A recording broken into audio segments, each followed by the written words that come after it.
Scotch has the reputation of being a sophisticated, classy spirit. With all the different labels out there, it can be difficult to find the perfect bottle for the Scotch lover in your life. So we went to an expert to help us navigate our way through the world of Scotch whiskey. What defines a Scotch? So Scotch whiskey will be that spirit produced in Scotland and aged for 3 years at least in Scotland in oak barrels that will be no larger than 700 liter capacity. Okay. Well, that's important because the smaller the barrel, the more impact of the wood, the more infusion of the wood extractives into the spirit. Scotch to me has a very masculine image. A lot of famous Scotch drinkers were men. Right. Who comes in here and buys Scotch from you?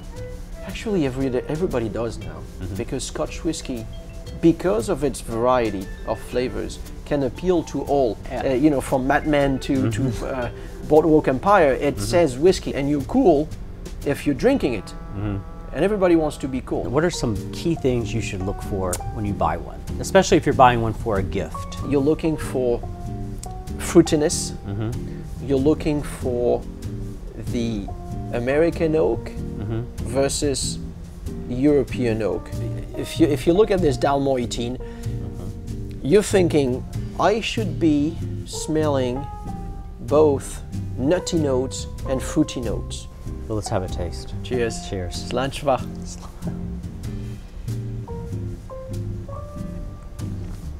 What is that? Kind of hazelnut on the back of my tongue. Yeah. If you were budget-minded, what would you buy? If you want to be on the lower end, then maybe you'll have fun with a pig's nose. That's a blended Scotch whiskey that you'll find under or right there at $25. It'll be just fun. Put a couple ice cubes there, Sunday afternoon, barbecue time.